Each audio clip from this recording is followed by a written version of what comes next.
Hello and welcome to McIver's Grant Public Library's Fairy Tale STEM mission. This is the second part of our Jack and the Beanstalk story time. This is the other side of the story, Fairy Tales with a Twist, and we're going to read about Jack and the Beanstalk. This story was written by Eric Braun and illustrated by Cristian Bernardini. I got tongue-tied. Bernardini. This book was published by Picture Window Books. So the Giants part of this story is called Trust Me, Jack's Beanstalk Stinks. The story of Jack and the Beanstalk as told by the Giant. Let's find out what the Giant has to say about this story.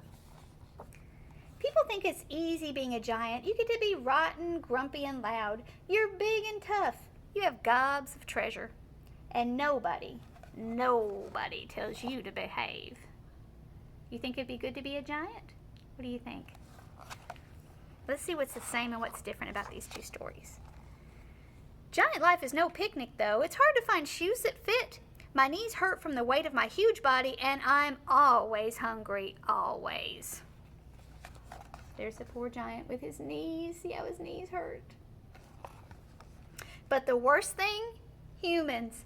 Humans are part of a balanced giant breakfast, but when you're not eating them, they are a real pain. Sometimes they laugh at me behind my back. They call me stinky and fatso. They ring my doorbell and run away. Ha ha, very funny. I don't think I would want to ring the giant's doorbell and run away. This boy named Jack was extra bold. He came up through the clouds one day while I was out gathering a small breakfast. He tricked my wife into feeding him and then hid inside my house. I mean, come on. Would he hide inside a human's house? That's a crime. There's the giant. Look, he's getting just a little breakfast. What is he going to eat for breakfast? And there's Jack talking to his wife and sneaking in the house. Well, he didn't trick me. I could smell him. He smelled delicious. Maybe you still smell that kitty casserole from supper last night, said his wife. There's his wife. Fee, fi, fo, fum, I said. In giant, this means something like, go on home now, I promise not to eat you. But he stayed in his hiding place, the little rat. Where was he hiding? Looks like he's hiding in the same place. After breakfast, I took a nap like I always do. Eating makes me tired. And when I did, Jack stole a bag of gold. Humans, nutritious and sneaky. There's a giant asleep, and do you see Jack sneaking out with his gold? I like these pictures. They're good, aren't they? Sometime later, Jack came back again, and again he tricked my wife into letting him inside. When I came home from picking up a light breakfast, I could smell him. I knew who it was. The wife says, maybe you still smell that little dude stew from supper last night. Fee, fi, fo, fum, I yelled. This can also mean, give me back my gold and we'll call it even. I definitely won't eat you. But he didn't come out.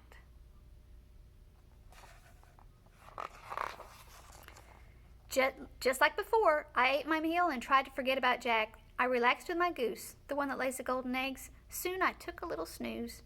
Of course, that pesky boy couldn't let a guy rest, and you know what he did? He stole my goose! The lousy, no-good, miserable thief. Look at that. He stole his gold and his goose that lays the golden eggs. The last time Jack came around, I called out, fee, fi, fo, fum. This can even mean, darn it, I'm really angry now. My wife and I searched, but I couldn't find him. I kept looking, but soon I got hungry. Big surprise. After breakfast, I enjoyed some lovely music. My golden harp sang to me, and the sound was even sweeter than boy berry pie. I rested my eyes a bit. I'd finally forgotten about Jack. Look, that's where Jack hid that time. I think if I was hiding from somebody who might eat me, I don't think I'd keep hiding in the kitchen, in the oven, and in the pots. I think I'd be hiding someplace way away from the food. But he didn't get caught, did he? The next thing you know, my harp is calling, Master, Master! Jack was running off with it, and I thundered after. I almost caught up to them too, but they disappeared into the clouds. And there it was, a big beanstalk. Jack was climbing down it. Well, I'm a smart guy. I know a dangerous thing when I see it. I didn't want to go down there, no way. But then my harp called out again.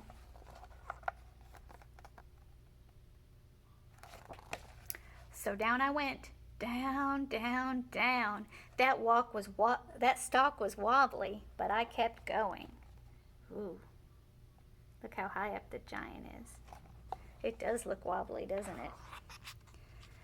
The beanstalk shook once, twice, and then toppled over. Jack had chopped it down with an axe. I fell and broke my crown. That's an old-fashioned way of saying I whacked my head real good. Even if you are a big, tough giant, that hurts. Look at his head. You see the big bump on his head?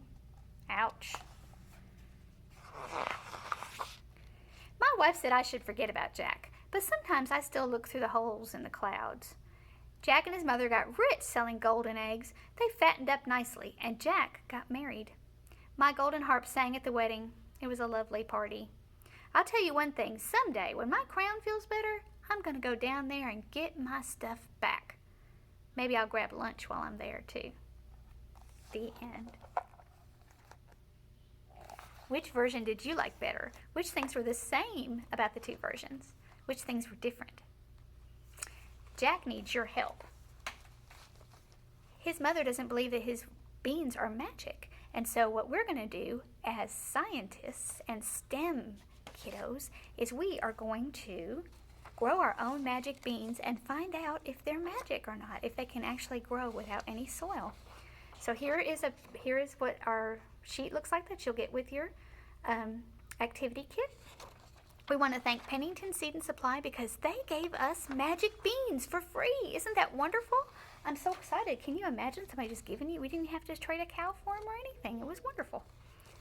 So what you have here is you have a Ziploc bag with 3 beans in it and a paper towel. You're going to wet your paper towel and wring it out so that it's just damp, not wet, dripping. You're going to put it back inside your bag. You're going to put your 3 beans in there on the side of the paper towel that you can see. And then you're going to take this little piece of tape off and you're going to tape this bag to your window. And then we're going to be scientists and observe what happens. So here's our instructions, just like the page I showed you. And here is where you're going to mark down all the things that you notice, because that's what scientists do. They start an experiment and then they write down all the changes. So you're going to do day 1, day 2, day 3, day 4, day 5, and then if you want to, you can write more on the back. Okay? When you get done with that, you're going to put a little note in the bottom of the activities and tell us what you noticed or what you learned about this activity, and then you'll earn another point towards your badge. So when you finish this, you'll have a Fairy Tale STEM badge. You'll have 3 points towards your badge, 1 for the first story, 1 for the second story, and 1 for your activity. Okay?